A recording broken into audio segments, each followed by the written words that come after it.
Praise the lord. నిజమైన స్వరం. మే 7, 2026 Holi prayer home సంఘం వారి అనుదిన వాగ్దాన పరిచర్య.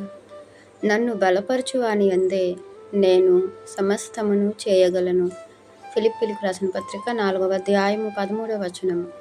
ప్రియమైన దేవుని వారలారా, అపోస్తలుడైన పౌలు గారు అంటున్నారు, నన్ను బలపరచు అని అందే నేను ఏదైనా కూడా చేయగలుగుతాను అని. ఆయన జీవితంలో ఆయనకున్నటువంటి ముళ్ళను గురించినటువంటి విషయంలో ప్రభు దగ్గర ముమ్మారు ప్రార్థించినప్పటికీ ప్రభు సెలవిచ్చిన మాట ఏంటంటే, నా కృప నీకు చాలును అని. ఆ మాటను బట్టి అతడిక నన్ను బలపరిచేది దేవుడే గనుక, నా ప్రభువే గనుక, నన్ను నడిపించేది ఆయనే గనుక ఆయన అందే నేను సమస్తము చేయగలను. ఈ లోకంలో జీవించినంత వరకు మన జీవితంలో ఏ సమస్య మన బ్రతుకునంత వరకు ఉన్నప్పటికీ కూడా ఆ సమస్య నుంచి దేవుడు తీయగల సమర్థుడు అయినప్పటికీ అది మన జీవితంలో ఉంచుతున్నారు అంటే దానిని బట్టి దేవునికి మహిమేమో అనేది మనము ఆలోచించుకోవాలి.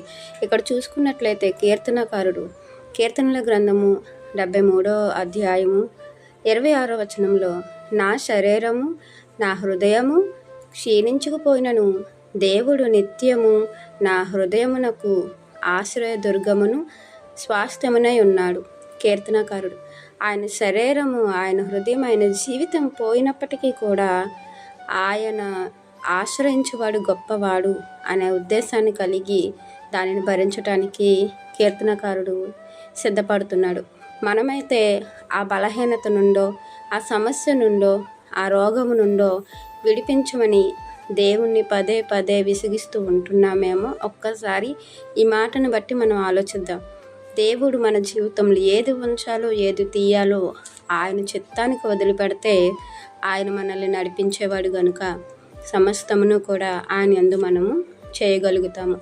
ఇంకా మనం చూస్తే కొరింథీయులకు రాసిన పత్రిక 2వ పత్రిక 12వ అధ్యాయం 10వ వచనంలో కూడా, నేనెప్పుడూ బలహీనుడను అప్పుడే బలవంతుడను గనుక క్రీస్తు నిమిత్తము నాకు కలిగిన బలహీనతలోను, నిందల్లోను, ఇబ్బందుల్లోను, హింసలోను, ఉపద్రవములోను నేను సంతోషిస్తానని అంటున్నాడు అపోస్తలుడైన పౌలు గారు.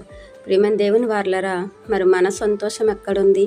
అపోస్తలుడైన పౌలు గారు ఇంకా అంటున్నారు, దేన స్థితిలో ఉండనెరుగుదును, సంపన్న స్థితిలో ఉండనెరుగుదును, ప్రతి విషయంలోనూ అన్ని కార్యముల్లోనూ కడుపు నిండా ఉండుటకును, ఆకలిగొని ఉండుటకును, సమృద్ధి కలిగి ఉండుటకును, లేమిలో ఉండుటకును నేను నేర్చుకున్నాను అంటున్నారండి అపోస్తలుడైన పౌలు గారు.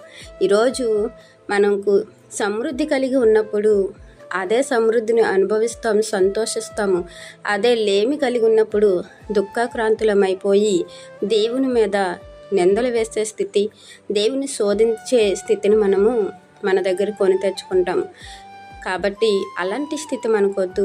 పరిస్థితులు ఎలా ఉన్నా కూడా మన పరిస్థితిని మార్చగలవాడు దేవుడని ఎరిగి దేవుని మీద ఆధారపడి దేవుని యొక్క పిలుపును మనకుంది గనుక క్రీస్తు యొక్క శ్రమలలో పాలు పొందుకోవాలి అనే యొక్క భావం కలిగి మనం ఉండాలని ఈ వాక్యం మనందరి జీవితంలో దేవుడు ఫలింపచేయాలని ఆశిస్తున్నవారు దైవజనులు బ్రదర్ పి. నెహెమ్యా గారు. God bless you. ఆమెన్.